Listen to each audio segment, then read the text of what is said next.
All right, all you freedom-loving men and women, all you great boys and girls out there, wherever you are in the world, if you are watching or listening to this podcast, you are the resistance. Welcome to Mission Critical Podcast. This is episode 49, the first of two podcasts. We do two podcasts a week for our theme, and this week's theme is Be the Difference. I'm one of your hosts, Mark, and then over there, Redbeard, the glorious Redbeard. Redbeard, my good man, why don't you explain to everybody what Be the Difference is? So just to bring everybody up to speed. So we had Liberty Week, which I kind of screwed up. We'll do better next week on Liberty Week. And we're going to rotate these. We have Liberty Week, then we have the War Room, and then this week, which is Be the Difference. Redbeard, take it away. Tell everybody what the hell Be the Difference means. Why are we talking about this? Why is it important? What is it going to look like? Come on, man. So, help me out. Help me help you. Yeah, so just to kind of provide an explanation, this actually came about when Mark and I were messing around kind of with some ideas of what we wanted to do with the third week. And this is kind of a different take, but I think it's one more worth going for than the previous idea that we had. And so Be the Difference Week essentially is a week in our 3-week cycle to where we cover things that are, in relation to being a good human being, how you can make a difference, what you can do to, help your community and yourselves, and to really be impactful on things that you really want to seek change on. And whether that's yourself, whether that's in your neighborhood, your community, or in your state, or even more. We're going to cover everything from, basic, philosophy on life to, how to change, potentially how to change a diaper and man stuff and everything in between. And so we're really also going to kind of take a little bit more of, I don't know, Mark, would you say a little bit more of a empathy approach to being a human being and how to treat people? To me, I think that's, being a human being should be synonymous with having some empathy. I don't know. You're not much of a human being if you don't have empathy for your fellow human or your fellow man. I mean, technically you're still a human, but just maybe not that good of one. So as Redbeard said, so just to kind of paraphrase and wrap that up, it's going to cover a whole bunch of different topics. So as we start, and so this will be the week with the format isn't going to follow Liberty Week or the War Room, in that we are bringing, I'm still got some articles I'm going to bring up. We do have some guests. I think they're all out drinking right now, but they're living lives. And, so we'll see. They'll probably just be popping in here, but this is more of a conversation. So even when we bring on guests, this isn't an agree, disagree. This is bringing somebody else in to share in the conversation and maybe share their perspective or share their experiences that they themselves are doing in their world and how they're making their personal world, them, the individual, the family, the community, et cetera, what they're doing to be a difference in their slice of the universe. And I do just want to say one thing. I talked to some great guys yesterday, kind of following up on some centerline system stuff. And Redbeard, I don't know if I told you this, we will have them on in the future. And I'm really looking forward to that, but we just didn't have time to set that up for tonight. But some really good guys who are doing some good things. Again, they're trying to be a difference in their community where they live. So, and then on that note, Redbeard just shared a YouTube video with me that from Minnesota. We got to do a little bit more research to figure out exactly if it was old or what the case may have been. But it was from the 24th, I believe. So what? Say that again. I believe the hearing or the discussion regarding that issue was recorded the 24th of February this year. Okay, so not too long ago. But I want to watch it before we bring it up, but we might bring this up on Thursday. So the final thing is we're kind of wrapping up these weeks. Part one, we've got a handful of guests. We've got our show notes. We're asking questions. We're getting, guests to respond to it. And then part two, same thing, maybe a slightly longer podcast because it's Thursday night, but and then the other thing, I guess a little bit of show notes here is when we're doing this, we're really working to keep it at that hour and a half, maybe a little bit more on the Thursday. But at the 1 hour mark, we're going to kind of do a little pause. I mean, like maybe you need to get up and go to the restroom, pour yourself another drink. So we're not going to pause the live stream. That's when we'll kind of do one or two other things where if you need to step away, then you step away for a minute or two. And I'm not going to lie, and it allows me to get the next set of tabs up there so I can share them too. So it's both because we don't have a studio. I don't have somebody else doing this for me. So, yep. Well, Redbeard, we've got one of our guests here. He's sitting in the ready room. We'll bring him in a second. I want to, So Valley Reb, if you can hear us, just nod. Yeah, gotcha. I'll bring you in here in a second. I want to just start everybody off with. So again, we're not really looking at specific issues here. We're looking at themes and how those themes maybe impact you and should cause you a moment of pause and reflection and figure out how you can be a better person. Because if everything was hunky-dory and we were all just great people, well, then we're all just great people. But clearly there is evil walking the planet and there's evil things happening. So I'm going to share one thing here and I'm going to come back over to, and I'm just going to hit play, right? So I can't see the screen right now. I'm just going to hit play. Whether you like Dan Bongino or not, it's irrelevant. I would highly recommend people go and listen to most of his podcasts from last week. There was a lot of really good information out there, especially having to do January 6th. This is a soundbite, and it's a little bit longer, but I just want you to hear the point, right? So why do I need to be the difference, Redbeard Mark? Why do we need to be the difference? Why can't I just keep my head down and just do my own thing? Well, here's why. All right, so everybody just listen. Yeah, I didn't bring it up yesterday because I had a lot to get to, but this is a cut where I want you to keep in mind, you understand rights come from God. They do not come from humans. I do not work for you. I am not your subject. My rights come from God. I do not respect you. I don't care about you. My rights come from God. I agree that rights are secured by our Constitution, but granted by God, because I believe in living in a society that has a guidebook and a set of rules that respects God-given rights. But I'm not asking you for my rights. They're freaked out about this, and they think people are waking up to this whole blob attack on their civil liberties. And you're starting to see them just now openly spew verbal vomit on TV about it. Check this out. One thing that unites all of them, because there's many different groups orbiting Trump, but the thing that unites them as Christian nationalists, not Christians, by the way, because Christian nationalists is very different, is that they believe that our rights as Americans, as all human beings, don't come from any earthly authority. They don't come from Congress. They don't come from the Supreme Court. They come from God. And right there. Let me just stop sharing. And I'm going to bring Valley Reb in here onto the stage. But so boys and girls, hey, Mike Dragoo from Kansas. Good to see you there, brother. Thank you for joining in on tonight. But right there, I think I wanted to start with that. And I've got some more articles to prove that this is planned. This is organized. This is the new thing, right? The next thing. Now, if you believe in God and if you believe in liberty, see, again, our liberty, then there's something wrong with you, or because these rights were given to me by the government. So that, if you even know basic, not even Constitution 101, if you just know basic, whatever 101, that's not the case, right? So anyway, Redbeard, before I get you to say anything, let's introduce Valley Reb over here. 100%. Valley, you've been on the show before, but it's been a minute. So why don't you say hi to everybody? Share what you want to share with folks about who you are, your background, and why in the hell did you decide to join us here tonight? of his own volition, I want to point out. Still trying to figure that one out, but Instagrammer, bushcrafter, Virginia Ranger. I'm probably close to being a Christian nationalist based on that description that I just heard from that guy. But I'm a big believer in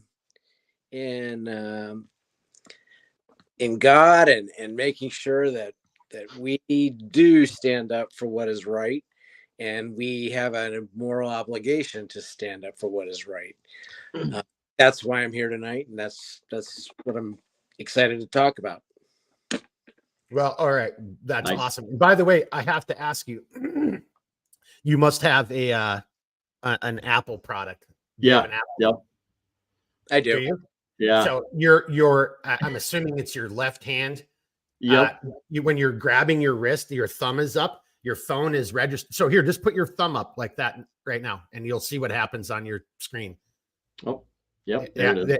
it's automatically tracking you, right? So that's Either that or he's just that awesome. Well, he is that awesome, but that should be something that scares people too. But so going back into, you know, the theme here, I just played a clip, and I know it's a singular clip, but it's not me making it up. I mean, there they are saying it, right? So why is that? Why did I play that clip, boys? And how does that pertain to be the difference? Where do you guys think? This isn't a, do you agree or disagree? This is a little bit more open-ended, I think, this week. Let's come over to Valley Reb first. Hey, I'm sorry. Time Hack, are you good or are you limited? You talking Valley to me? Reb? Yep. Yeah. Good. Want me to go ahead and start? No, I think we talked over each other. Are you good? You got a good amount of time, or are you limited on how much time you have? No, I'm good. I'm good. Okay. Yep. Go ahead then, sir. Okay. Yeah. Contrary to what a lot of people think, the Constitution, was based on a Christian Judeo belief system, and even one of the founding fathers described the Constitution and how it would work is it works with the people who believe in God. It doesn't work for people that don't believe in God. And truer words were never spoken, right? Because, if we're a patriot, and in my opinion, if you're a patriot, you have to believe in a supreme being, whatever that God is, whatever. But I'm just taken aback at the attack in our society on Christianity.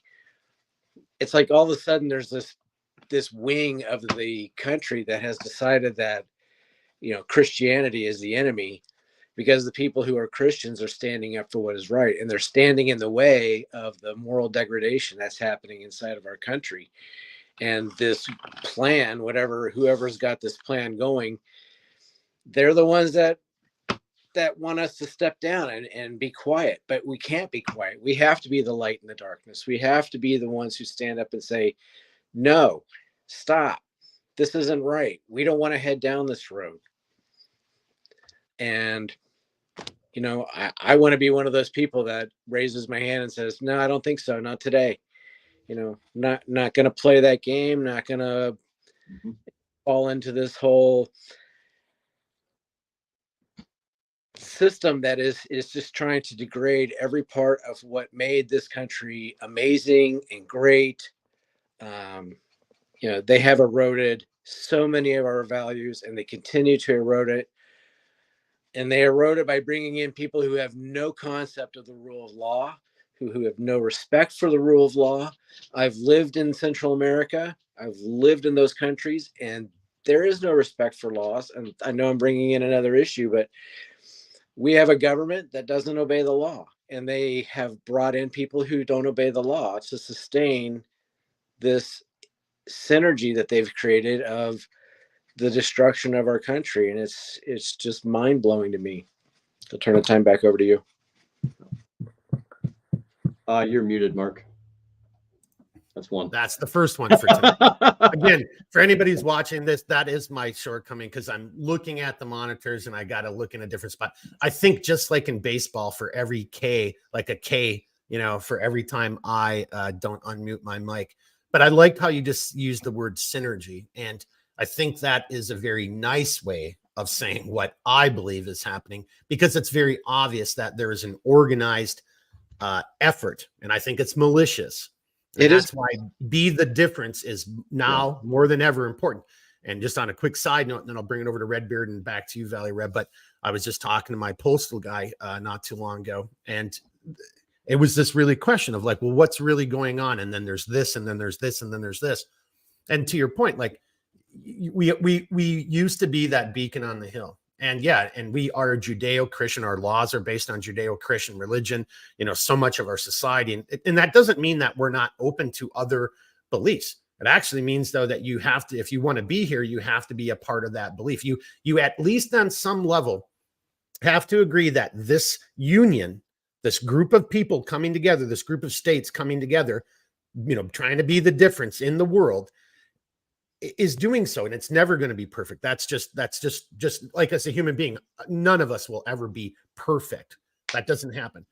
But our way of doing things is, quite honestly, one of the best ways of doing it. And it allows for the most adaptation. It allows for the most expansion and the most, empathetic, as Redbeard might get into, but it allows for, like, hey, I understand your plight. I can empathize and I can reason. And our laws are designed to make sure that this is the same for everybody, regardless if you're a Christian, a Jew, Muslim, Buddhist, Sikh, and just et cetera, et cetera. But what I think we're getting at, and Redbeard, I'll just shut up and I'll bring it to you on this last comment, and because Valley Reb kind of poured a little fuel down on my fire. It's exactly that. Instead, we're being force-fed this idea that you have to shut up, forget everything that you've been taught, raised, led to believe. You are wrong for those things, and you have to accept this new cult, this new normalcy, whatever you want to call it. And if you don't do it, then we get to ostracize you. So to me, when Jeremy came up with this idea of this new 3-week system, and then we talked about it, and we were going to do, like, tinfoil hat, aliens, cryptids, and I didn't like that. And then Redbeard and I were talking. I was like, no, be the difference. And my last comments lead to this. Now more than ever, each and every one of us, man, woman, child, whoever you are, however, I don't even care, however you identify, right? Not even going to go down that road. But whatever it is, if you believe in freedom, then you now more than ever have to be the difference. And freedom isn't you telling me to shut up and that my views don't matter and that I can't continue with my culture or my heritage. That's not believing in freedom. That's not being the difference. That's imposing your will and your ideas on other people who don't agree with you. Mm-hmm. And last I checked, I don't feel that way. I don't think Redbeard feels that way. Nothing Valley Reb just said made me think that he feels that way. So Redbeard, bringing it over to you. Yeah. So I have to bring just a quick moment of levity before I get onto my point. But I do wonder if we are picking politicians or representatives, or at least supposed representatives, off of the acronym of ALARA.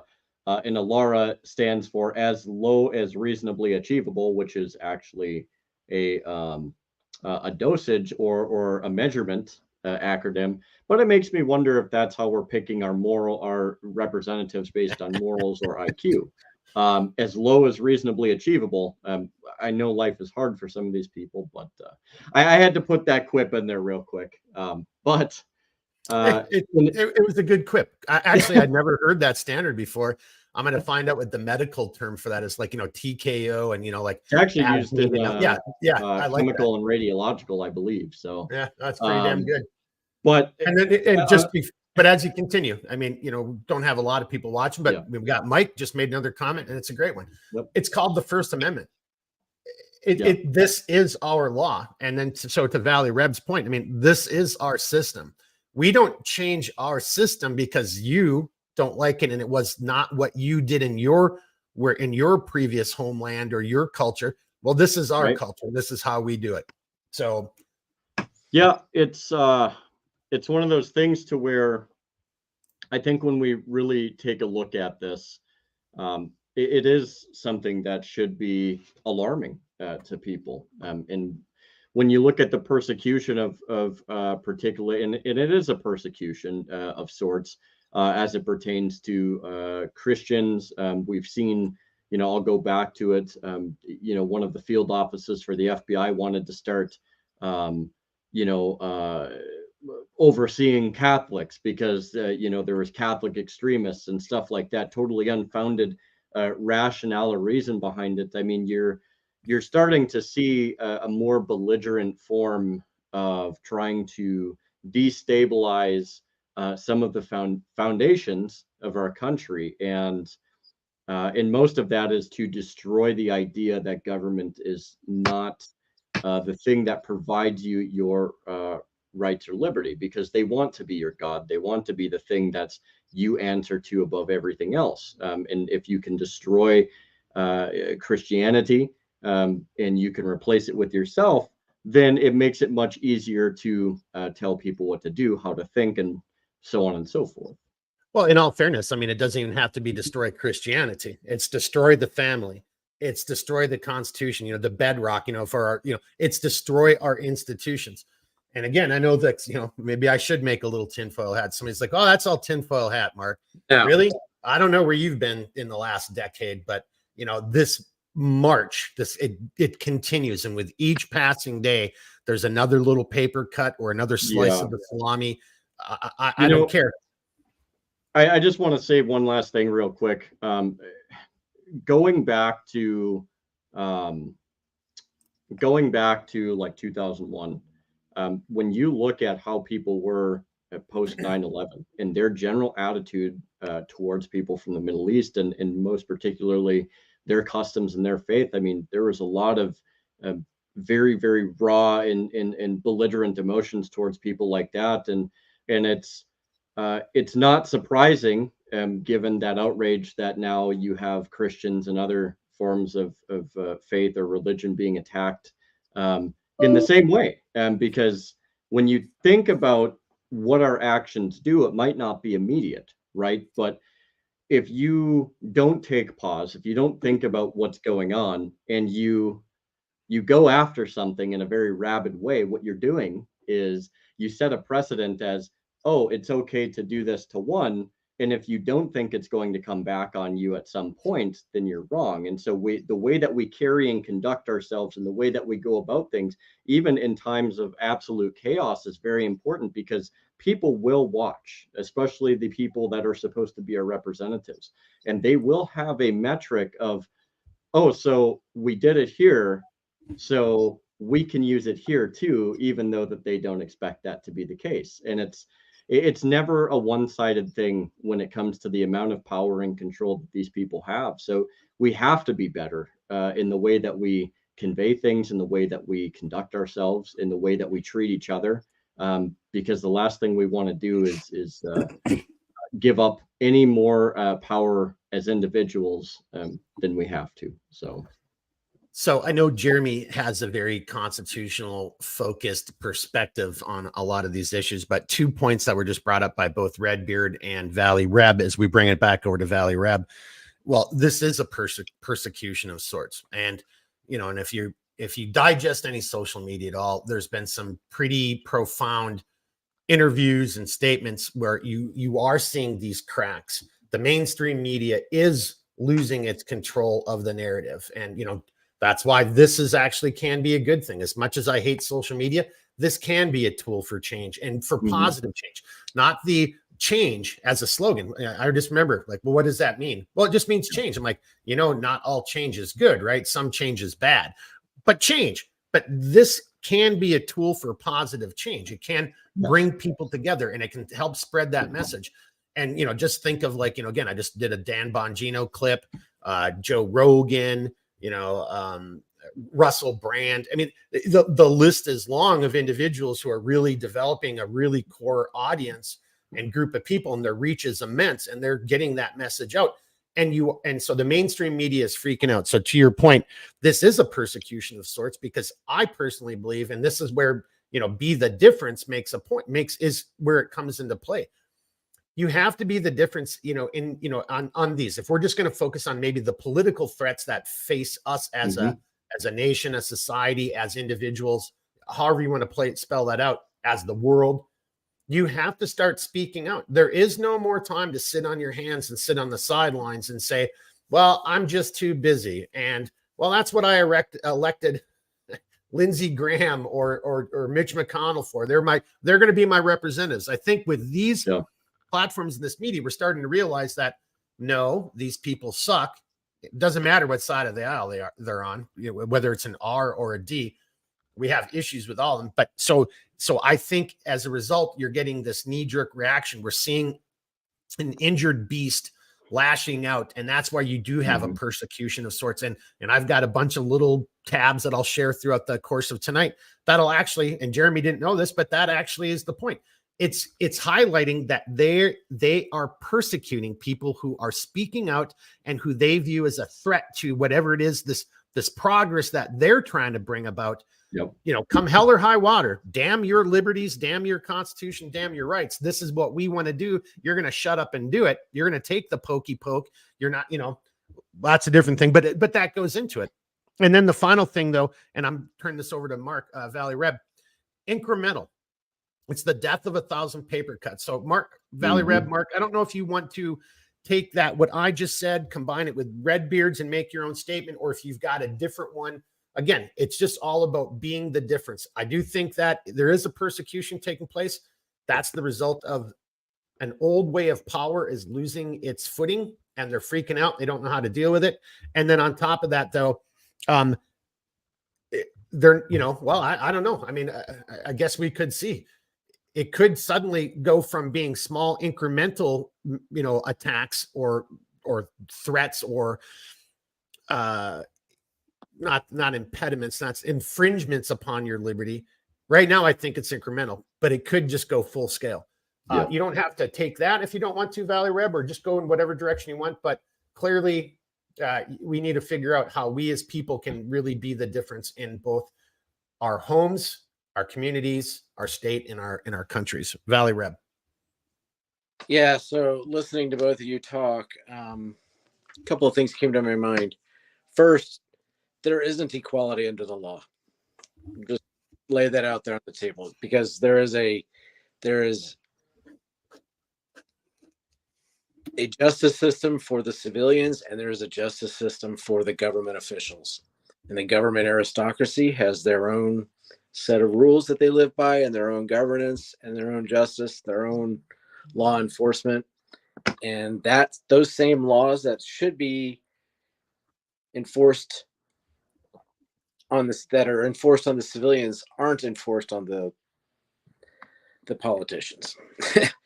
And honestly, I don't even believe that we pick our own politicians anymore.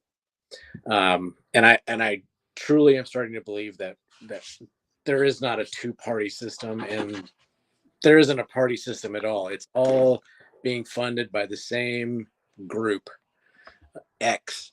I don't know what they are or who they are, but they are funding it, and everybody has just about the same narrative, and they all end up falling into step with the story that needs to be told.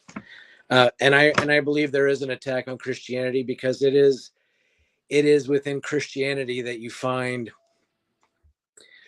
the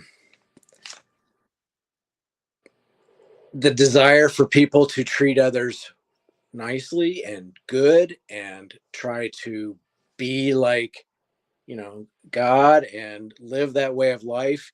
And that is offensive to the people who want to pursue the evil path. They want to pursue the alphabet people, and they want to pursue the pedophilia of children, and the sexualization of children, all the way down into the elementary schools. And you know, that also feeds into the family, and the family is the basic unit of our civilization. And if they succeed in destroying the family, which they're trying desperately to do by creating these gender identities and blah blah blah, whatever, all of that is designed to destroy the fundamental unit of our society, and that is the family.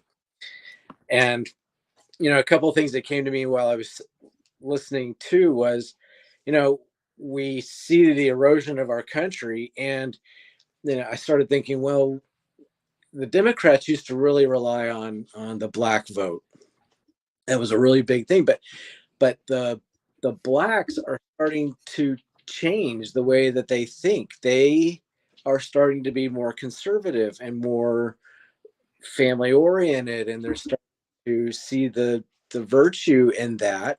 And there's a big switch within that community to a more conservative way of viewing things and for voting. And so then what did the government do? They opened up our borders and allowed in all these socialist people who live in socialist countries to come into our country. What, 36 million people over the last year or two? I mean, that's insane. And I can't even get my head around the fact that there are so many people in our country who are illegally here. And it's a great just within one administration. Yeah, and within one administration. And what a great deal, right? Come to America.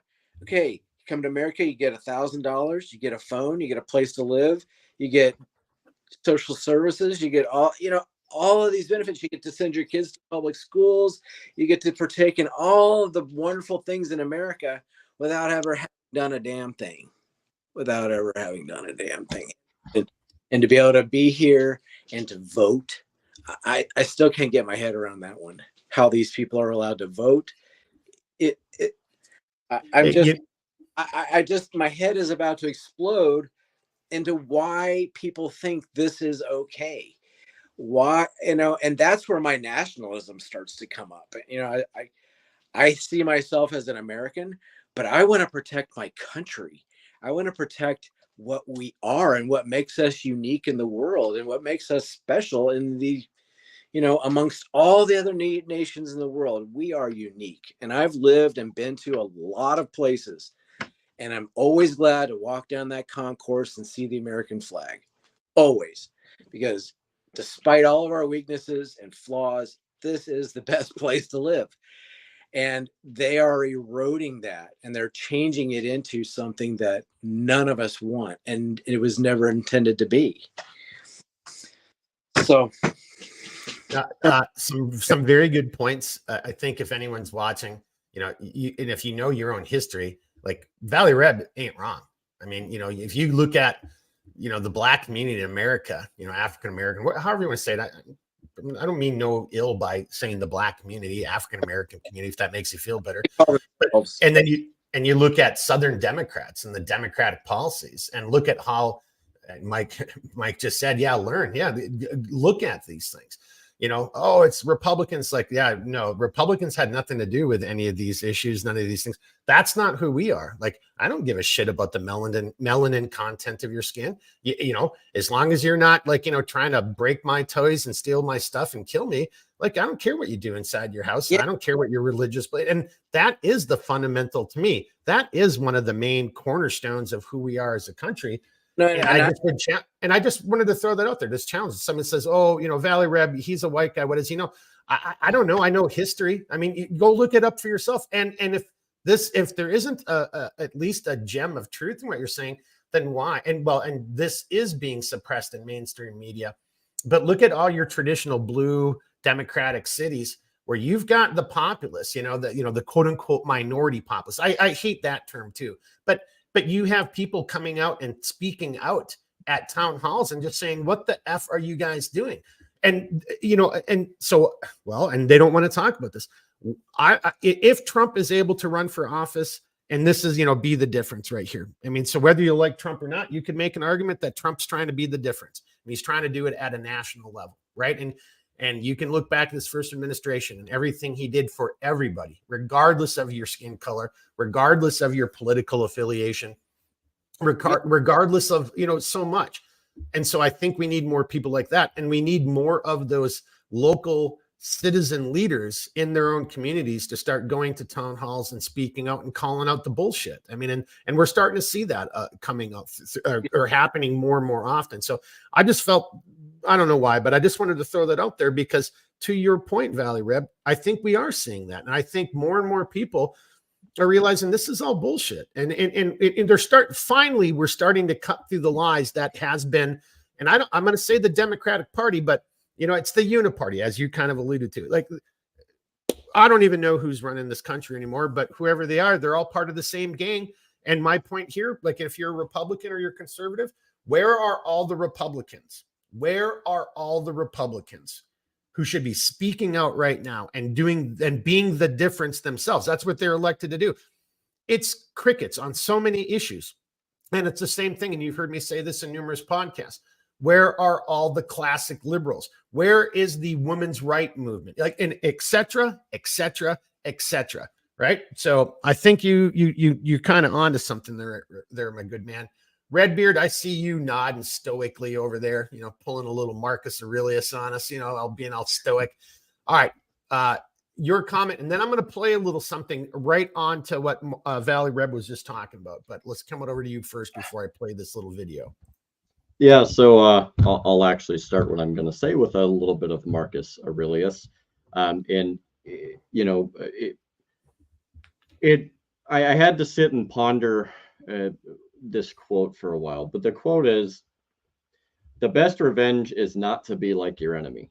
Now, I'm not sure where Marcus Aurelius came in saying that, but I sat and thought about it, because I know for a lot of people, they're just like, oh, well, like if we're not as aggressive, then we'll never overcome these people. And it's like, well, but is that truth, or is that impulsiveness? Because we have two, perhaps maybe even three things that really fight within us. So that's something that I want everybody who watches, and even the gentleman tonight, to really ponder is Marcus Aurelius said, the best revenge is to not be like your enemy. And I think just meditating on that for a little while today or tomorrow, or even the week, depending on how long you want to think about it, might be a good thing. It might bring some perspective. Now, one thing that I talk about quite a bit is we have to be better.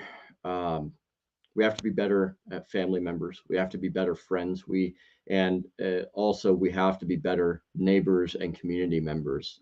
We face a lot of issues, and I feel like with so many different issues, we get so caught up in so many things that we can't affect directly, and things that are beyond our grasp, that we often neglect the most immediate things that can also have the greatest impact, albeit at a smaller level. Because when you think about what it is that you do on a daily basis, I like to think of it as there's ripples that occur in life. And if you go about your life and you perpetually worry about, this and this, and the federal government does this and the federal government does that, it doesn't mean that those certain things aren't important to some degree.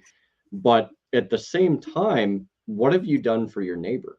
What have you done for your own family? What have you done to somebody you call a friend, but you haven't talked to in over a year? What have you done for the people that you supposedly love and care for very much and espouse as such, but you rarely ever actually take the time to spend time with them? I mean, we really have to take a step back. And if we're so bold as to try and want to make a difference, I mean, how are we treating not only ourselves, but the people around us? I feel like we have to take that evaluation and consider, what have I done to actually make a difference? Because it's easy to say you want to do something, but the hardest thing is to actually go out and do something good for somebody. And you often see people make a lot of excuses like, oh, I don't want to drive that far, or I don't have the time, I'll do it tomorrow. Well, like, you're going to continue saying tomorrow that you'll do it the next day and the next day.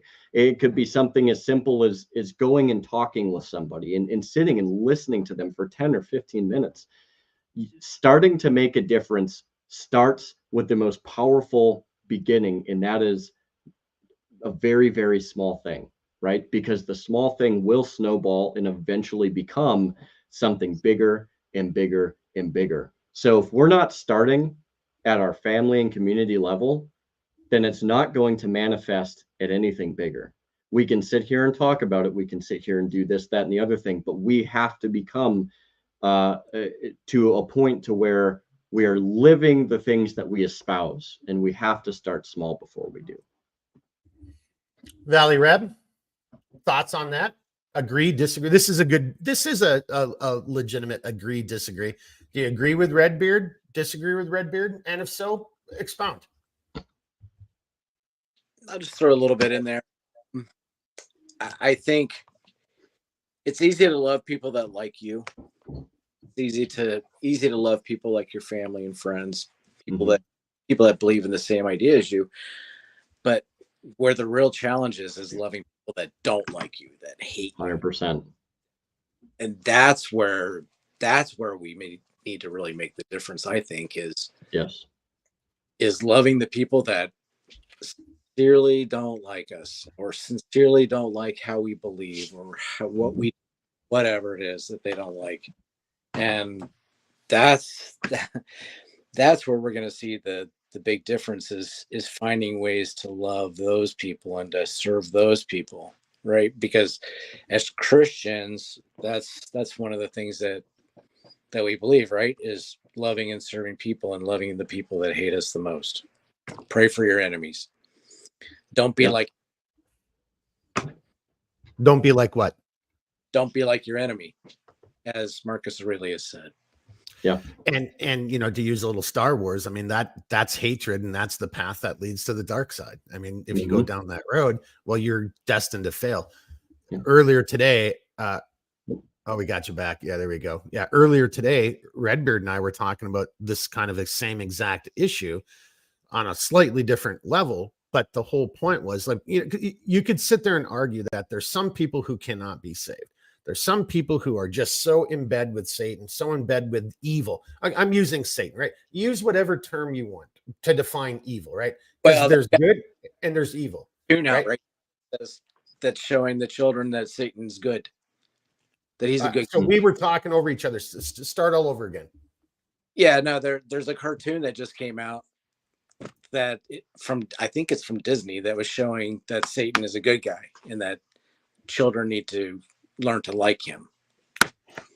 You've got to be kidding me, right? No, that's real.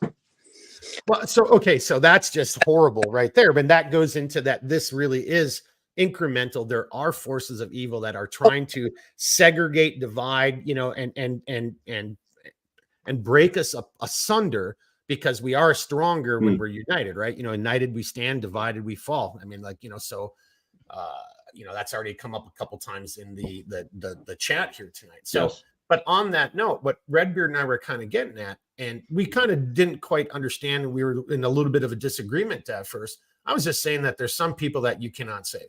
Redbeard was trying to, I think, make the point you were too, which is, no, you still got to love your enemies. And I'm like, you know, I, as a Christian, I can love them as human beings, but that doesn't mean I have to accept what it is they're trying to do to me. And I get to, and again, maybe I'm a bad Christian, but I don't think there's anything in the Bible that I can remember that says I don't have the right to defend myself. And I've heard people say, well, Jesus Christ, I'm like, no, he never said roll over and just let that person kill you. That's not, there's been plenty of examples there, and I'm not a huge, you know, biblical scholar, so I'm getting myself in a little bit of trouble, but I'm just bringing that up to come over to Redbeard, and I can see you laughing, Valley Reb, so you got a comment here too. But it's, you know, I can feel sorry for them. I can love them. I can be willing to forgive, but if you're there trying to break my shit, you know, by that's my polite way of saying kicking in my door, imprisoning me, killing me, you know, doing this to my family, my community. That is where I believe, you know, almost every religion that I can think of says, okay, well, that's where that, you know, the line is drawn. And then that's where Jeremy and I realized we were just kind of talking past each other a little bit. Redbeard, before I come to you, I got to bring it to Mark because he was laughing when I just said that. So I got to catch up and see what it was that he thought was pretty funny there. Then we'll come to you, and then I'm going to play a quick little video. But Valley Reb, so was that an agree, a disagree, or was there just something that made you think of something humorous? No. Yeah. So Jesus said, "Sell your cloak, buy a sword." Why? And it was to defend yourself. Right? Defend yourself, yeah. Even one of his apostles had a sword and cut the ear off of one of the guys who was trying to arrest Christ. So it's clear that it's important to be able to defend yourself, defend your loved ones, defend your nation. Defense is good. And the other thing that I wanted to bring up is there's a difference between tolerance and acceptance. I can tolerate a lot, but I don't have to accept it. Yeah, rock and roll right there. And I like, you know, just kind of going back to the biblical thing too. Well, duh and or obvious, you know. So going back to that previous clip I just played, where here's this person try to argue, well, that's not what Christians believe. I don't know about you guys, and I don't know that individual. I mean, it was her words, but I'm willing to put $5 on the table. She might call herself a Christian, but she's not a Christian. She doesn't believe in any religion other than maybe Satan and big government. To make a statement like that and then to turn around and claim that you're a Christian, well, then you've so left the path of goodness, of righteousness. I don't know what to say. And if you know, it's the person who said that Christian nationals, you know, like, no, everybody in America knows that these are our God-given rights, even if you're not a Christian. You understand the concept. You don't have to believe in the Christian God. The concept is that this, you know, being this thing greater than any of us, right? And that's so glorious. These are our fundamental big G, big God-given rights, you know, to your point there, Valley Reb. Inalienable, brother. Yeah. All right, Redbeard, a little response. Do you agree or disagree with us, or add to it? And then I'm going to play a little quick video. Well, because it kind of adds to this point, because there's more to this. Again, let's not get too far afield. Be the difference. This is the whole point. And I think we're talking, you know, about some pretty religious issues, or we're taking a religious perspective on some of these issues so far. And I don't think there's anything wrong with that. You could be an atheist and still listen to what we're saying and understand that fundamentally this is an issue of good versus evil. That's fine enough with me, right? Mm-hmm. But Redbeard? So I'm actually going to kind of harken back to a conversation I had with you I think last week, perhaps, but it was about where I used to live and the area that I used to live in. And, you know, I just want to say, like, when I truly say that you can go out and you can do good, and you can just by the little things that you do for people, it can make a difference. I have done that. I talked to Mark about this, about where I used to live, and he knows where I used to live. He'd been by that place a couple times, and it was in a not very good neighborhood. There's a lot of issues there, but what I found is when you don't have to agree with people on things, and there was a number of my neighbors that I didn't agree with them on many things, but when you're willing to sit down and hear somebody's story, when you're willing to give them the time of day, when you're able to properly communicate and have a sense of empathy, and like both of these gentlemen said, you don't have to accept some of the things that they espouse. You can tolerate it, but when you go out of your way to do little things for people, you are actively making that change. And I went out of my way to try and do that so much there, because and Mark, I don't know if you've experienced this before, and I would pose this to you as well, Valley Reb, but like, you can walk into an area and you can just feel like there's pain or sadness or something, and you can see somebody, and it's like all you want to do is, like, in the very least, talk to this person, but in some ways it's like you just want to go give somebody a hug, because a hug. Like, I was just thinking that.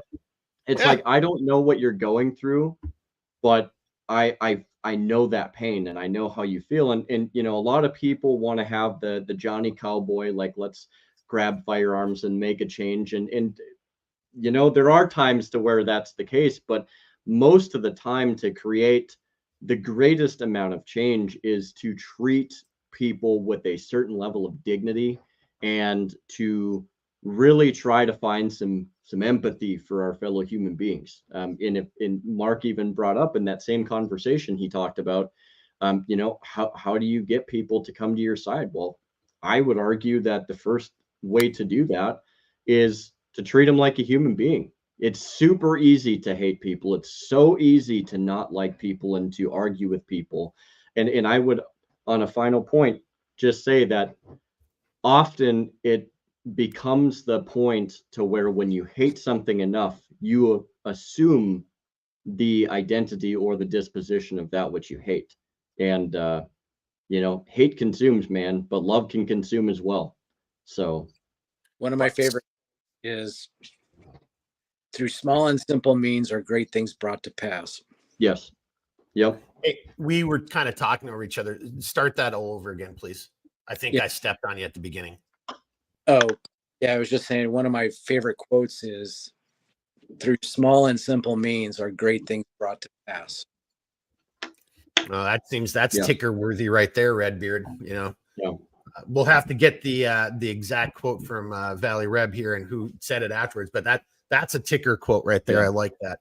And then I'm just going to throw this out there before I bring and share some with you. This is Mike on the chat. Yeah. 100%, Mike. Yeah. And what I really like about that, and I think that's what we're trying to echo is we're kind of, this is our first week, be the difference. We're going to do this again. We've got multiple iterations. Sometimes it might be actually talking about some handgun manipulation, or it might be cooking, or whatever the case is. This is our first, segue or entryway into this conversation. And both Redbeard and I, when we were kind of talking about and shaping this, it's to the point that you just made there, Mike. It's like, hey, what's really missing? It's like, hey, I'm willing. I will defend myself. I don't think I need to say this. I'm going to say it, but you know what I'm saying? Like, it's not just me. There's lots of people who've done lots of things in their lives that clearly have demonstrated that they're willing to step up to a certain threshold when that threshold is met. They're willing to do that. But that's not what we want to do. It's what Mike is saying. We need a lot more of that. Even in the middle of battle, you can still be compassionate, right? And you can still fight for what you believe in and your God and your views and whatever the case may be. But in the absence of compassion, and I like that, and that's why I kept it up. And I'm going to play. And again, so many of my clips and things that I want to share prove Mike's point. There seems to be one side of this argument in the world right now. And I mean the world. This isn't just an American issue. This is a European issue. Yeah, probably not so much of a, maybe in some places, in the Asian theater, but there's other places where it isn't as much of an issue. But like if you wanted to say Western culture, this is a major issue for so many of us. It's exactly that right there. I'm going to give you guys a chance to respond to that, and I'm going to bring this up. Any kind of quick little notes or comments on that? We need more compassion. Redbeard used to say this as your ticker. What was your Peaceful, title? Not harmless. Peaceful, not harmless. Well, exactly. And I just wanted to say real quick, and then I'll let Valley Reb get in here. But I just want to remind people of the World War I Christmas truce, where soldiers from opposing sides found it in themselves to lay down their arms, to spend, to intermingle and to treat each other as brothers, because that's the human thing. Yes, they're fighting on two opposing sides, but they took it upon themselves to create an unofficial ceasefire and say, hey, this is Christmas. We need to, do something to kind of show, like, even though we're on opposing sides, like, I guess in the end of the day, like, we don't want to kill each other, and so they broke bread and they sat down and they heard each other's experiences. And it's like, dude, like, think of how far we've fallen when we don't have moments like that anymore. In World War I, which wasn't that long ago, they did that. And we can't even break bread with people we have opposing ideas with. And these men shot at each other. So, I mean, it really is kind of unsettling to me that it wasn't that long ago, and we can't even do it under basic dialogue anymore. I just wrote a quick note, and Valley Reb, I know you're a student of history as well. So the one thing you just said there, Redbeard, that I really liked is, and my note is kind of crap, but when I say that is our weakness, by is, I mean, it's what you just stated, is that compassion, our ability to see past that. And I do think evil realizes it. And look, we see this in movies and literature and, and in so many different genres, of entertainment, comic books, et cetera, is that our compassion, the evil character in whatever that thing is, that movie, comic book, novel, whatever, always views us, the side of good, as our compassion as a weakness. There's so many of examples of this, I can't even, come up with one right now, except Star Wars, but you're absolutely right. And then if you go back in history and look at that, the chain of command on both sides of the front lines shit themselves over that, right? Because you can't leave it up to the smelly people, the serfs, to actually make decisions for themselves. We know what's best. again, Mitch McConnell or Lindsey Graham, like they never seen a war they want to run away from, but they've never fought in one. So yeah, Valley Reb, I know you've probably got some good, examples or something like that. I'm going to bring it over to you, and then I'm going to play this little video real quickly.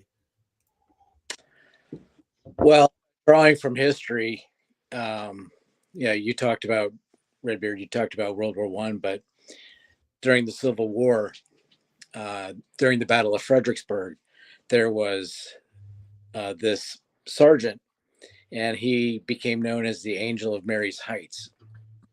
And if you know anything about the Battle of Fredericksburg, the Confederates were up on a hill and had a stone wall between them and the Federal Army. And there came a time in the evening when the fighting kind of died down a little bit, and this sergeant was asking, he was from South Carolina, I believe, was asking for permission to go over the wall and take water to the wounded. And the wounded were Union soldiers, and he was a Confederate, and they're like, no, you can't go over the wall, because if you go over the wall, the sharpshooters will hit you. And he kept asking. Finally, he just took it upon himself and gathered up as many canteens as he could, filled them with water, and went out into the field. And he started delivering water to these wounded enemy soldiers.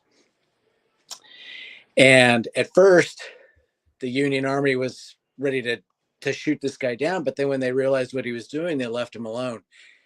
And he gave aid to all of these soldiers that were, moaning and groaning and needed water, needed comfort, needed a warm, blanket, or somebody to just needed serious medical attention. Yeah, he didn't, he was just there to help give them some comfort. And then when he was done and his canteens were empty, he scurried back over the wall, and, the fighting resumed. But it was in that moment, where this guy set aside his, animosity towards the United States troops, the Union, and, was basically sacrificing himself on behalf of those wounded soldiers to help them, and, put his own life in danger. And he became the Angel of Mary Heights. And there's a statue now there at the battlefield of Fredericksburg to his, for having served those men. And I think that's just an example of what you were talking about, Redbeard, is, serve, take care of other people, see their needs and be there for them. Live the Christianity values that we all talk about. There's one thing about saying it, and then the other thing is doing. Be the difference. Yeah. Be the difference. All right. Now, here's where I'm just going to bring one thing up here and share it. It'll just play for this. I think this is a 30-second one that I got set up next. But that scares people. This conversation scares people. We already had somebody in the comment section saying they're being where was it? Sorry, that they're being. Can I? Yeah, I guess I can go do that. Yep. My chat is being censored in real time. We already had that comment. ScrewTube is ScrewTube, right? So to your point, we're already seeing this. We know this is happening, right? And it's happening for a reason, because what we're trying to use, using modern technology, using social media, which I think most of us actually hate. And it isn't if it wasn't for these type of issues, I mean, I wouldn't be on it, right? But this is the right time to be on it, and this is one of the mechanisms that we can use to get the message out. Well, as such, our enemies are doing the same things. And again, I'm not making this up. These are their words. This is what evil's trying to do. So I'm going to bring this up here, and you guys can tell me what your thoughts are on this. This is from Twitter, or X, however you want to say it. So this is a guy called Educated Hillbilly, right? So already I'm kind of liking this guy. I found this through a different ad, right? Or something else. And he's playing a clip from MSNBC. And I kind of got this set up. I'm not going to play the whole thing. And matter of fact, I'm not even going to bring it up in the full screen view. I'm over here watching it. But here we go. This is the messaging that's being promoted. And I want you to listen very carefully to something that these gentlemen say. Just listen very carefully to what they're saying. I mean, it's already going to probably The title says it all. White rural rage. What the hell does that even mean? But now listen to their comments. Here we go. Tomorrow is entitled White Rural Rage, the threat to American democracy. And Tom, we'll start with you. Why are white rural voters a threat to democracy at this point? You would think, as we pointed out, looking at Joe Biden's background and Donald Trump's, that the opposite would be true. I mean, we lay out the fourfold interconnected threat that white rural voters pose to the country. First of all, and we show 30 polls and national studies to demonstrate this. We provide the receipts in Chapter 6. They're the most racist, xenophobic, anti-immigrant, and anti-gay geodemographic group in the country. Second, they're the most conspiracist group. QAnon support and subscribers, election denialism, COVID denialism and scientific skepticism, Obama birtherism. Third, anti-democratic sentiments. They don't believe in an independent press, free speech. They're most likely to say the president should be able to act unilaterally without any checks from Congress or the courts or the bureaucracy. They're also the most strongly white nationalist and white Christian nationalists. And fourth, they are most likely to excuse or justify violence as an acceptable alternative to peaceful public discourse. So you mentioned a lot of negative factors about this demographic. Did you guys catch it, everybody? Whenever whoever watches this, whether it's now or later, gentlemen, did you guys catch all the stuff that dude just threw out there? Oh my gosh. First, he starts off with the word democracy, which I really hate he does that, because we're not a democracy. Okay. And then we're not anti-immigrant. We're anti-illegal immigrant. There's a difference. If you're obeying the law and you migrate here lawfully, great. Good for you. Awesome. If you cross the border, welcome to the party. Welcome to the party. Yeah. Get the freak out of here.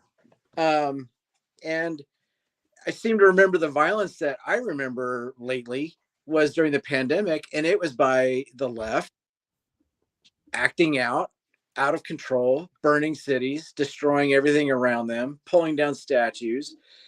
So I really love how the left-leaning people really distort what the truth is and how they manipulate words to incite their own narrative. It just boggles my mind.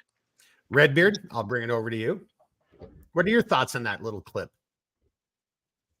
Well, I mean, it's one of those things to where I really feel like, and this is just my opinion, but I mean, it's so easy to see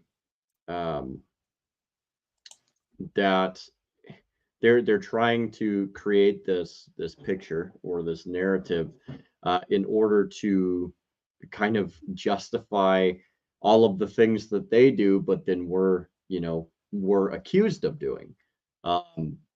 It's interesting that he brings up protests and violence and all of these different things, through the discourse of his dialogue. And, it's not to say that you don't have some unsavory folks, probably in the rural areas, but to also come at it from a perspective that it's a specifically white thing. That should be your first alarm bell is, this is a person that more than likely is supposedly an ally to, anti-racial organizations. But yet, if you've ever realized that when they come out and they utilize this particular platform, they tend to use both highly derogatory, discriminatory, and racial bias to try to counter what they allege is extremely racial, discriminatory, or derogatory things. So it's not unbecoming of them to take the mirror, so to speak, and pivot it towards the people that they don't like and be like, see, like, this isn't me, this is you. And it's like, in that right there, this whole thing about being the difference includes self-introspection and examining ourself and our conscience. And that scares people, because when you show them this, they don't want to see it. They'll turn it towards other people and they'll say, it's not me, it's you. And that's a huge issue that we have to overcome in this country. And yeah, I think that there's a lot of fallacy there, but I think there's a lot more than fallacy. So. Well, and you fear the thing you don't know. You hate the thing you fear. I mean, there's a litany of examples of this, but yeah, you can clearly see he sat down, did all of his little bullet comments. He rehearsed it a bunch of times, so he could make sure to get all of those talking points, all the keywords, and it was all of the things.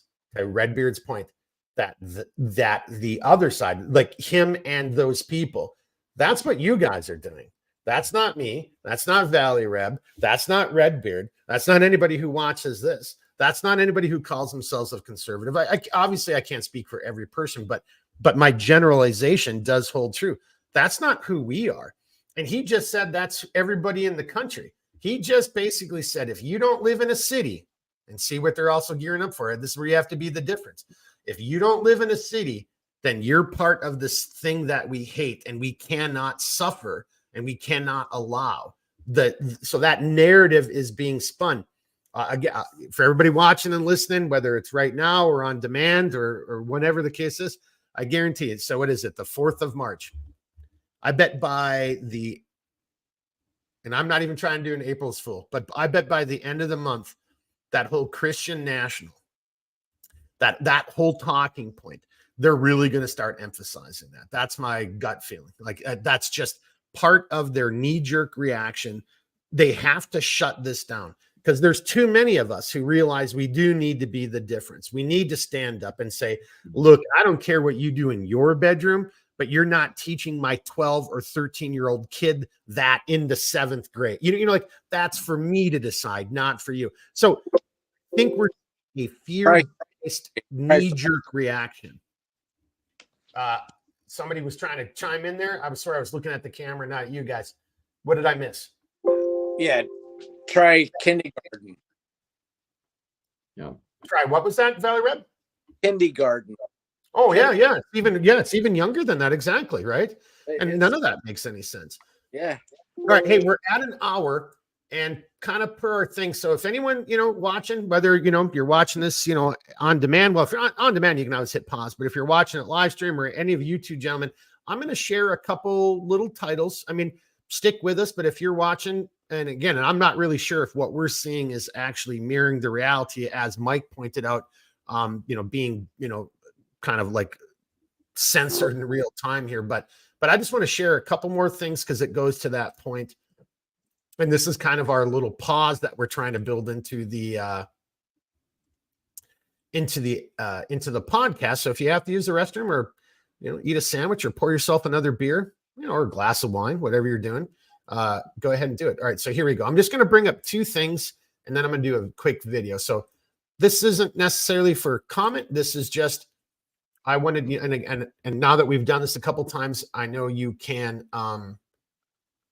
Here we go, right here. You'll be able to see this.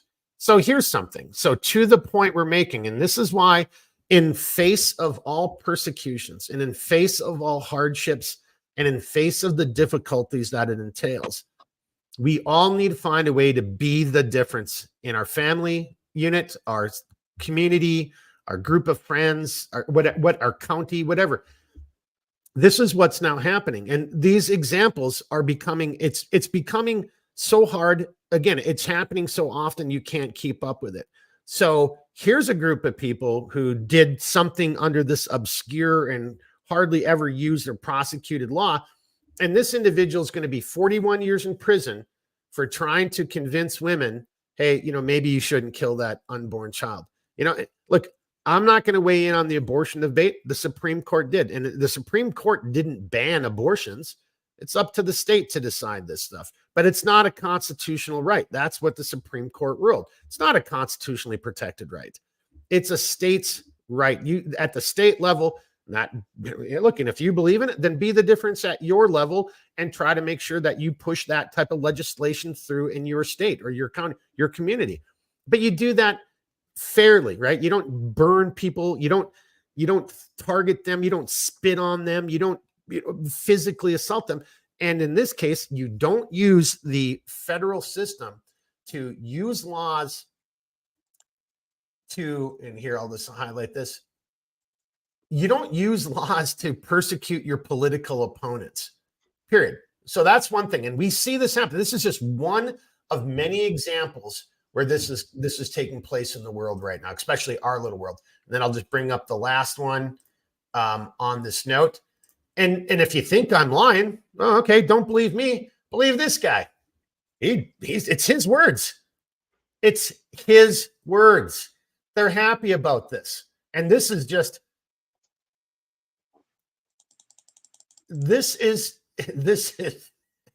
I'm just laughing about it.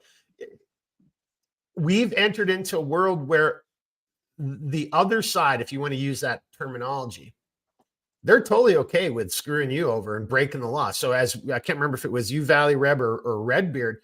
Yeah, it's rules for thee, but not for me. No, Valley Reb, that was you. Here, I'll actually bring it back over here real quickly. You're the one who had stated that. Yeah. You're basically were saying, hey, look, here's the dealio. One side of the political spectrum, don't worry, we'll never persecute you guys. You'll never be prosecuted. Nothing will ever happen. Matter of fact, there's another tab about this exact point to hear in a little bit. But then the other side, oh, no. We don't like you guys, so we'll throw the book at you, but we won't throw the book at these other guys. So as part of our little, excuse me, why is this thing, okay, go away. There we go. And then one last one while we're kind of doing our break. This is a little bit more fun. This is from, this is a YouTube channel.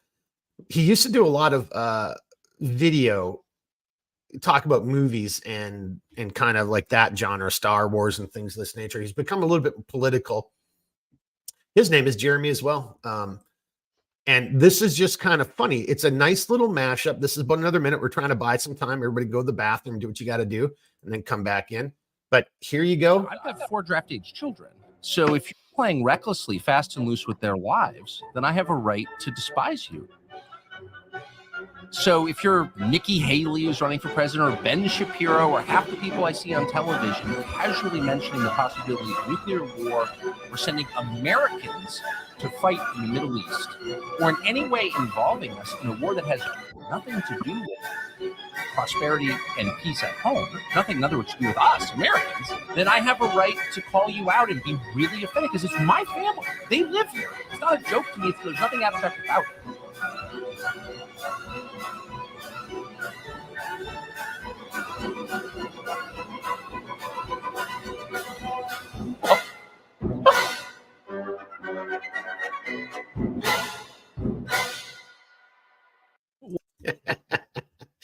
I don't know. I hope everybody found that, somewhat entertaining. Let me stop sharing that. I don't know. I think actually Jeremy's done a great job he's had a whole bunch of little mashup intro videos on some of his subjects. I thought that was really good. I love the music and that guy he did from the Wrestling Foundation, he's under Vince McMahon. Yeah, but he's under investigation for something right now. Yeah, he's in a little hot water.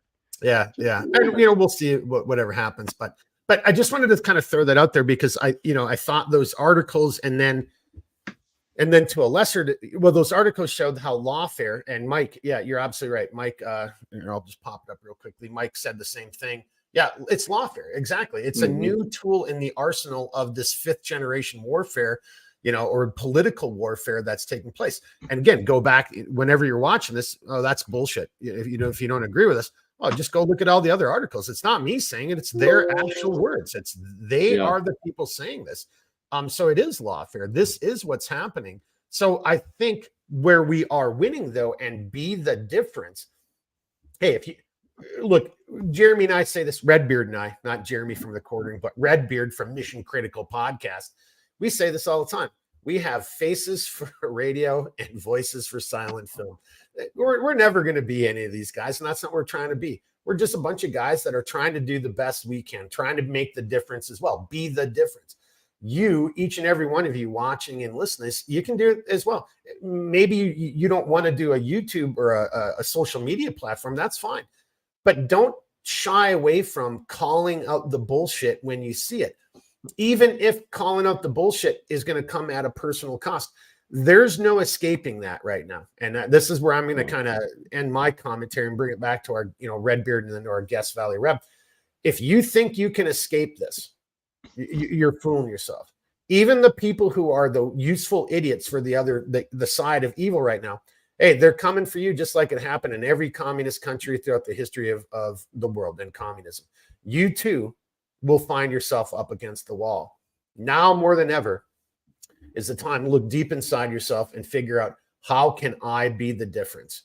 And maybe that difference doesn't expand outside of anything more than the realm of your family and your household. But even just accomplishing that would be a great feat in and of itself. But we all need to figure out how we can be the difference. And some of these people of these clips I'm playing, well, they're making a difference too. So like when someone says, well, I know Redbeard, I'll get you going on this one. Matter of fact, this will be a good one. I'll bring it over to you and Valley Reb. It'll get Valley Reb fired up too. Well, when are we going to grab our gun? Like, shut the F up, dude. You've never even thrown a rucksack on. You're not going to bug out. Just stop that stuff. That is not the solution. More importantly, you're playing into your enemy's hands. They want to hear that. I mean, did you not just see the clips of them saying that if you live in the country, they said, dude, that's like some of the most racist things I've ever heard. If you live in the country and you are white, then you are therefore this. Whoa, what the hell did you just say? Like, absolutely mind-boggling. All right, fellas. I think we've given everybody enough time to, relieve themselves or pour another glass of wine or whatever they're doing. Hey, Mark, I'm gonna have to jump off, I think. Well, okay, then let's come to you for the solo last comments. And by the way, before you jump off, just got to tell you real quickly, thank you very much for taking the time. Yeah, man. To be here with Appreciate you. Yeah, thanks for the invite. Last comment. Yep. Yeah. No, we were just saying thanks for joining us. So we were both giving you we really appreciate you just taking the time. So thank you. So final comments and words, they're yours, sir. Go ahead. Well, I really appreciate the conversation we had tonight. I think we touched on a lot of really important things. One of the most important things I think is what Redbeard brought up is don't become your enemy. Rise above it. Serve others. Love them. Be the difference. And that's what I want to leave you with. Yeah, Master Chief. That's pretty damn good. All right. I like it, man. Yeah. Thanks, Valley Reb. Appreciate it, sir. Thank you. I'll be hollering at you again. Or you know what I'm about to say. Give me a holler later, and you know why, right? A little bit later this week, I think. Yeah, right. Okay. Something.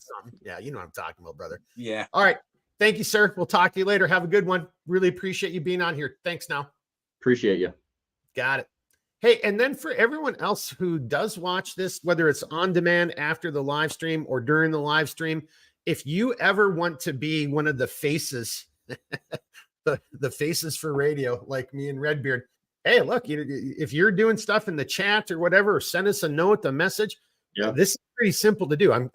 I may mess up some other aspects of this, but the thing I could do right now, if you really wanted to be a face and to make a comment and have your face out there for history, to know that you stand on the right side of history, we can bring you on. It would probably just take a little bit behind the scenes, but I could send you a link and you can join us. So if anyone who ever watches these podcasts or listens to them, whether it's live or during on demand, all you got to do is make a little note, do a little something. We'll be reaching out to you, and we could make that happen both on the live stream and on the demand side. So, absolutely. All right. Yeah, we got another. Yeah. And then Mike said, thank you, Valley Reb. Oh, did I just get rid of it? Well, there you go. Right. Valley Reb, he's got some things. So we do appreciate him and everyone else. Yeah, for sure. Boys and girls, no, this isn't and all contestants were flowed, all expenses paid, but there's none of that here, man. Yeah, unfortunately, we're not quite rolling in the big bucks. Hey, I though had to manipulate things, and I probably could use just a quick break, but I can always hear. So Redbeard, I'm going to turn it over to you now. Through the notes, I've got 1, 2, 3, 4. I've got 5 things, but I can just pop them up. They're really more just conversational pieces. Sure. But as we're getting close to the hour and a half mark. Yep. What direction do you want to go in? I mean, again, those other things, they aren't placed. They're just conversation pieces. They're not placeholders. I feel like you have some things that you want to say. I was just gonna say, you know, I kind of put something in the chat, but I think I think it pertains to this, and then we can actually we can move forward from there. But I do like the quote that John Jay has, which is, "The knaves and the fools of this world are forever in alliance." I it's pretty interesting, right? It's almost in this case how it's not necessarily even so much that opposites attract in this particular situation, but rather those that are alike in possibly some of the most suboptimal ways tend to attract each other. And you know, and whether one is a knave or a fool or just downright a suboptimal individual.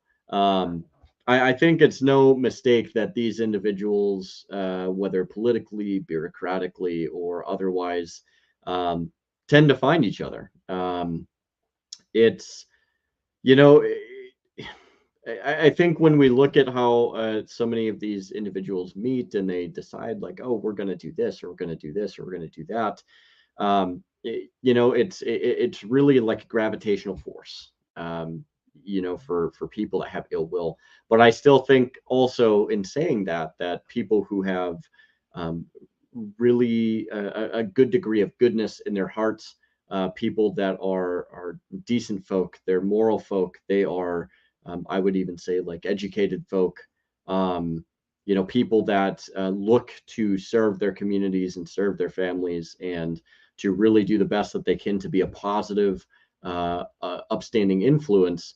I think those people can attract too. It is difficult though at times. So you just a quick, not an interruption or not. It's not even a point of contention, but I like what you just said, because it seems to me, isn't that another area that evil is trying to target? What you just described, you know, individuals who stand up for themselves, help the community. So I think that's a great way to me to highlight, now more than ever, we all, each and every one of us, need to be the difference, because that is how good will succeed. You know, you can't just keep forcing bullshit down people's, you know, throats, or pissing on their head and telling them it's raining, and you know, and you know, you know, I'm just trying to think of like some of the horrible examples of the last couple of years. Or, hey, these are books that every child should have access to read in the library. But when I went to read them at the parent teacher meeting, you shut me up and have me arrested because, you know, like in other words, like, well, hang on a second, but if this is okay for my kids, why can't I read it out loud right now?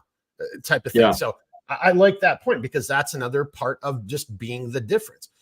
It's going to be different for each and every one of us, but well, Quest Views, thank you, and thanks for commenting. Haven't seen you before, but the person you've been waiting for, the hero you've been waiting for, is you. And that's part of the message we're trying to convey here. Damn good point. And Redbird, that's what I was just trying to throw to your point, which is this is exactly what you can see it. Evil is trying to crush that and silence it, because look, that's where here, this is a slight tangent, a little bit of a rabbit hole, but look at AI and look at how they're trying to control AI. Because if there was real AI and you could type in something right now about the or whatever the issue is, and the real facts came up, do you know how just like that other side, evil, would be exposed and it would be destroyed. Everybody would see, and then it would be simple. And honestly, I'd be okay with that, because like, if you still believe in that, well, then you've drawn your line in the sand and you've said, I'm on this team. I'm on the team of freedom. That's, you know, you've decided to be on the team of evil, right? But there would be, the lines would be sand. We would know where everybody stood. And that's why they're so afraid, even on the AI side. And without getting into the AI argument, I think there's some other nuances there, but that's why they're doing everything they can to control AI right now, and try to control the narrative, and try to control social media, and try to control every facet of our lives. And then using those mechanisms of control to promulgate their message, like we just showed up from those two clowns writing a book about, you know, white white rural Americans are the, it's just like, what the, it's so obvious, yet there's so many people who fall for it and go right along with it. Redbeard? Yeah, no, You're laughing smiling about something there, sir. Come on. No, I smile about that comment because I've heard it a slightly different way, but it's all the same, to where, like, if you're waiting for someone to come and do what you want done, you're going to wait for the rest of your life. And I just want to say, like, it is one of those things that you can take through your entire life. It's not just the political realm; it's your own life. Correct. Like it's a point that really should emanate in the sense of self-responsibility, which is what one of the founding tenets that we have is individual responsibility. We've departed from holding the individual responsible as it was meant to be, and we've started to persecute entire sections of society for the failures and the mistakes and oftentimes the sins of one person, and we're not concerned in the actual responsibility of the individual anymore. And what that creates, a lot of people talk about social justice. We don't need social justice. We don't need any form of consolidated justice. We need individual responsibility, where our law, as it was designed, is where that shines, because you're not persecuting many for the actions of one or a few, but you're holding the actual culprit responsible. And that's why in this point in time, they are terrified of that idea, because it really points the finger at the responsible parties, and instead of taking responsibility, they throw it upon our shoulders and say, well, you did this. And yes, so we are responsible for some things, but not in that way. It's creating a victim mentality, because if you believe in that, and if you become the victim, then then somebody has to come and save me. And so I like how you said self-responsibility. So again, be the difference. I'm not saying you should call people out, but there has to be accountability, right? And we see this in so many facets of just social media. We were kind of talking about AI.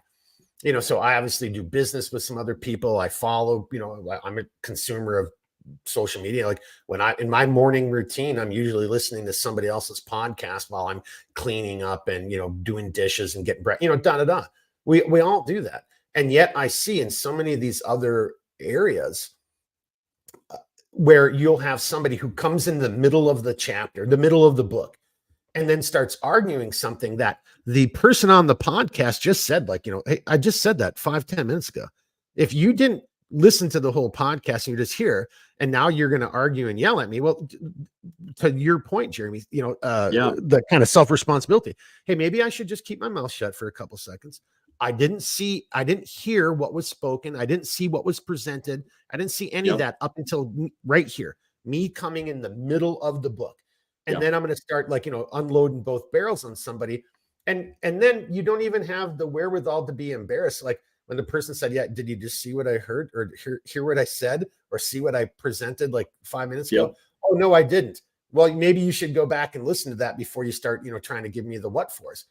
But that person will still be mad. And I think that's something that has been done. It's been created this way by design, because we've created a group of people, to your point, who have I'm not saying all people, obviously. I'm speaking in generalizations, but it does seem a large amount of people don't like this concept of being the difference, because being the difference, the corollary, the other side of that coin is take self-responsibility, step up, take some action, take responsibility for your actions. Don't just be quick to judge, do some research. Redbeard, you and I have talked about this a million times. Get out and read some books, do some research, educate yourself on the subject. There's so many people in Western society who are so quick to jump in and say things, and they've not done any research. They don't even know the basic premise of the argument that's being made. I love what you just said, that when you said that right there, like read, listen, read, listen, converse with other people, have discussions, educate yourself. That's part of being the difference right there. Don't be just the person who just goes off, just flies off the handle and then doesn't even have the embarrassment to correct themselves in the future when they realize, like, yeah, Mark, we just talked about that for the last 10 minutes when you weren't here. Maybe you should have just like, hey, did anyone mention this thing? Oh yeah, we talked about that 10 minutes ago. Okay, I'll go back and I'll watch that later. You know, I see this happen a lot in other people's podcasts. And yeah, I liked your point. And I'm sorry I kind of just took us down that little rabbit hole. That's a huge part about being the difference. Like, don't be that guy, right? Don't be that guy. Right.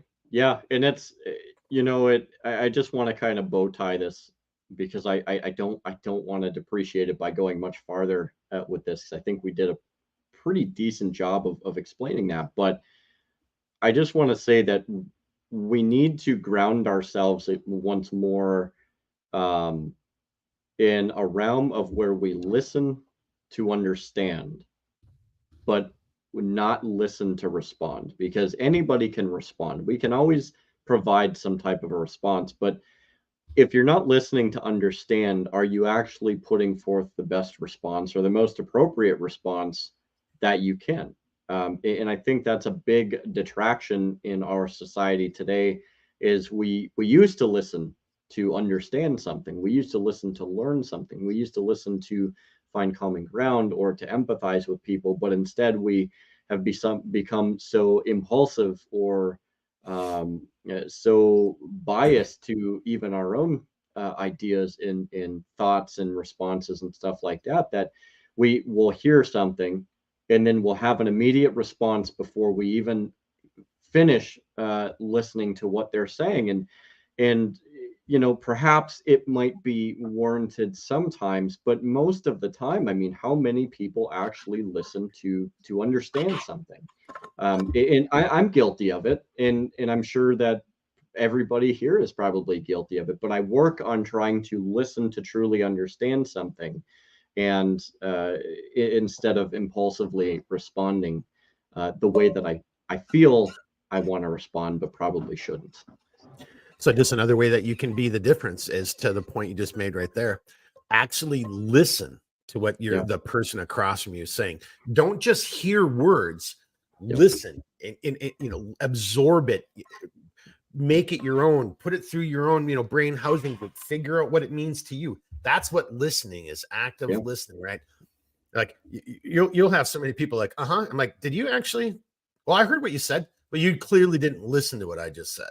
Because I asked you a question, and I've been guilty of it in many ways. Well, we all are, right? So you know, even if that's where you start, be the difference. Hey, Redbeard, with your permission, and I'm not going to say a minute 32, an hour 32. We should be wrapping this up. We're trying to keep it at an hour. We're going a little bit long, but if with your permission, I'm just going to bam. I'm just going to show these last little slides that I have, because to me. And I'll just keep talking while I'm just sharing this stuff, and I'll just leave them up there for a couple seconds. So these are the things that, to me, we should all be starting to consider. Most people may not know about this. So as part of our new bill, well, it's going to, well, here, the title says it all. Why is Congress nuking the Northeast Gasoline Reserve, which is part of our larger, you know, petroleum reserves, as part of the bill to avert a government shutdown? Well, that's a damn good question. What does that have to do with averting a government shutdown? So being the difference to me is like asking the simple question, why in the hell would that be introduced in a bill? And then talking to my, you know, like, hey, representative or senator so-and-so, why is that in there? Could you tell me what that has to do with government shutdown? I'm not sure. Then this is news. I mean, we got a British man jailed for 2 years over stickers as Sunak, the prime minister in the UK, is talking about democracy. Now they use a little slightly different language, but this is a man who made a bunch of stickers, and this is all over Twitter, and that's actually where I first saw it. And then I found this article. But he's opposed to mass immigration. His stickers they're not racist or anything. They're not hateful. Reject white guilt. It's okay to be white. Will the minority of our homeland, you know, Like, but he's just saying the things that the other side is saying is going to be the reality. Like, he's just saying, well, I'm not cool with that. And and without going into the article, you can find it yourself. So the judge in this case, again, just basically kind of came out and said, I don't care if what you said was wrong or not, or harmful. We just don't like it, so we're going to charge you for things anyway. Yep. That is, go read the article. I'm paraphrasing, so maybe I'm not getting it quite right, but that's pretty close to it. Here's one of my other favorites. AG Garland calls voter ID laws unnecessary. Well, if voter ID laws are unnecessary, well, then by that same logic, wouldn't all ID laws be unnecessary? And I shouldn't need an ID for anything. Look, in America, y'all know we need an ID for everything that you do, but not for voting. So if you're going to tell me that having an ID to vote is unnecessary, well, then it's unnecessary. If it's unnecessary there, why isn't it unnecessary in all other aspects of our lives? And it's also pretty racist to make an argument that, hey, we can't have voter ID laws because, the Black community or the Asian or the Hispanic, whatever the thing is, you're going to say that these people in these communities can't get IDs. That's a pretty fucking racist thing to say, man. So that's the other side. That's not me or you or conservatives. That's the other side. That's their argument. Here's one I just always want to throw out. This is something I'm not going to be quiet about. I've been talking about this for a long time, amongst our group of, friends. Even when this happened back during the quote unquote January 6th, I trained in DC. I know how many cameras there are out there. I know how difficult it would be to evade surveillance from the camera world out there. I have some of and this isn't, look at me. This is a matter of fact.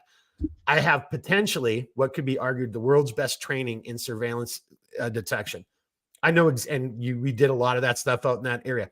There's no effing way we don't know who these people are, right? And that's something that we should be talking about. And we should, you want to be the difference? Don't let this stuff pass because something's not right here. And then my last one, Redbeard.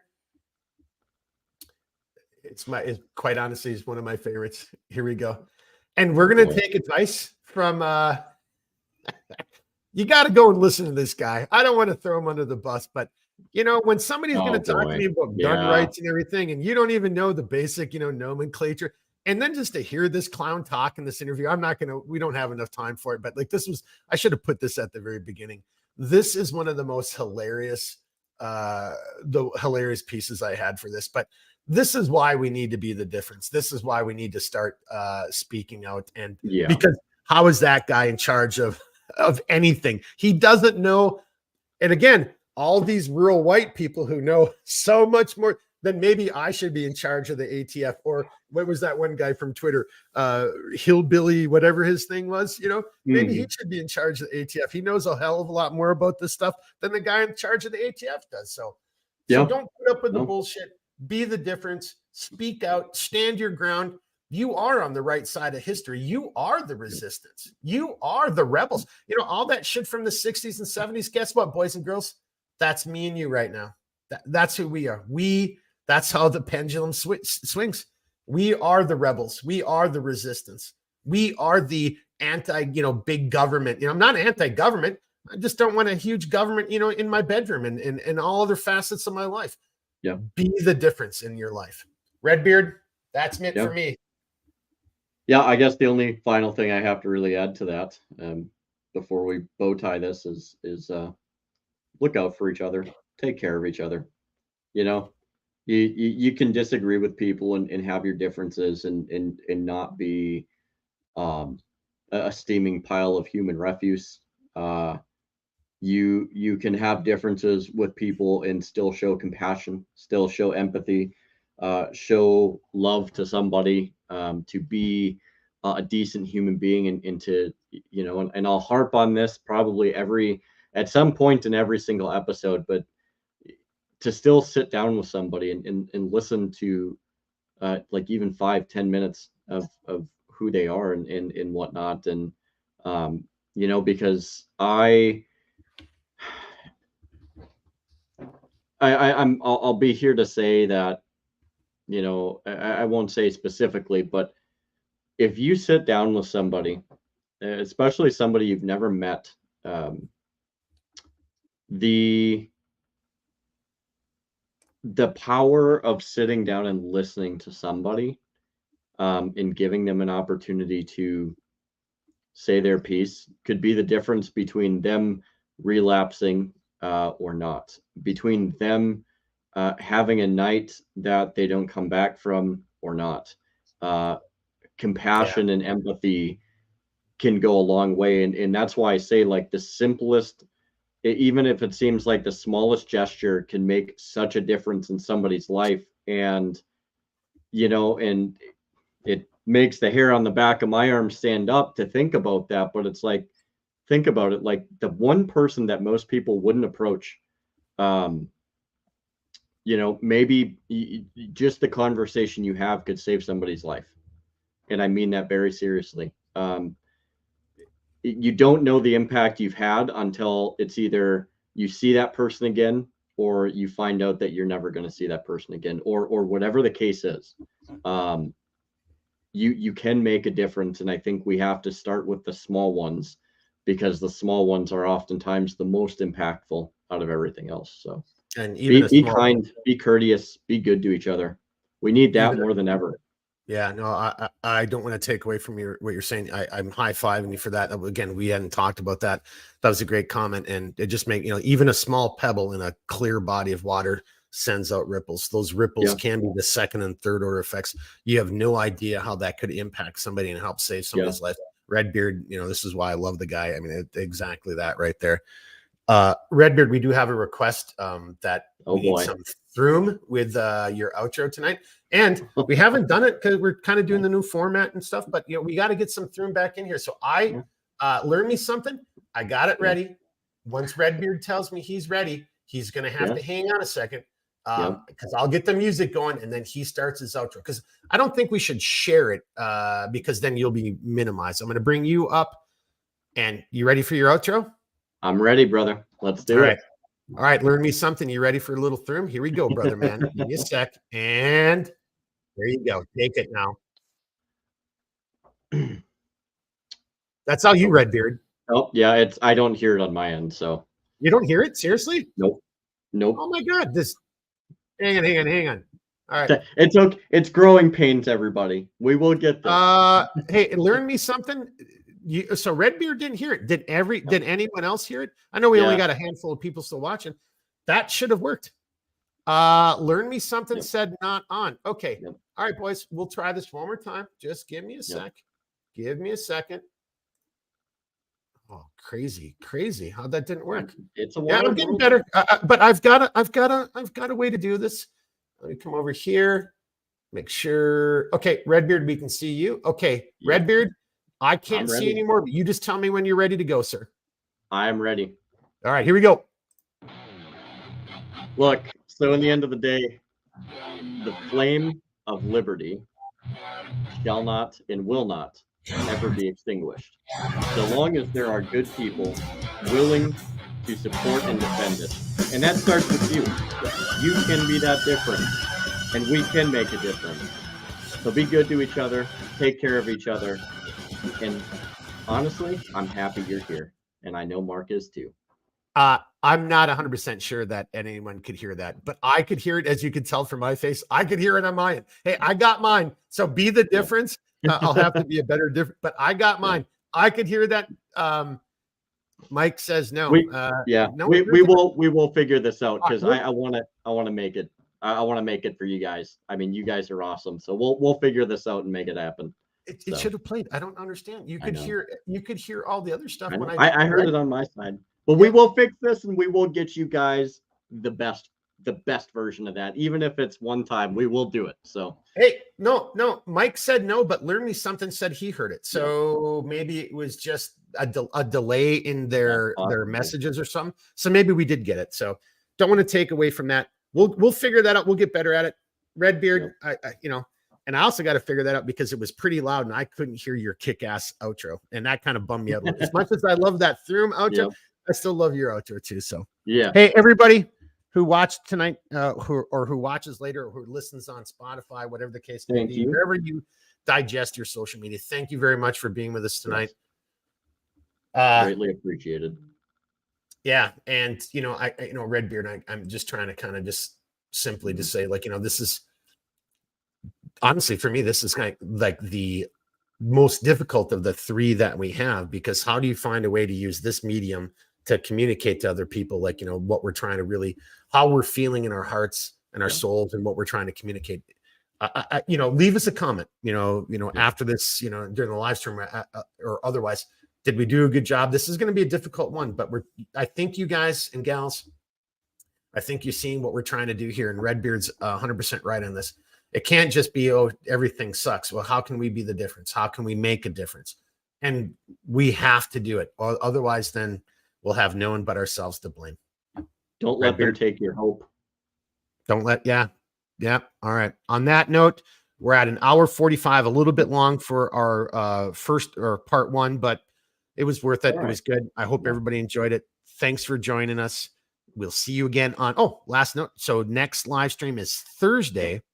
And again, everything will be Monday and Thursday, 1800 Central Time. We'll see you on the next podcast. We got a couple other guests set up for Thursday already too. So perfect. We'll continue it. Redbeard, final comments? That's all I got, brother. We good. All right. Mike, learn me something. Everybody else who watches live and whoever watches later, thanks for joining us. We'll see you guys on Thursday. All right, everybody. Roger Dodger. See you then. Cheers.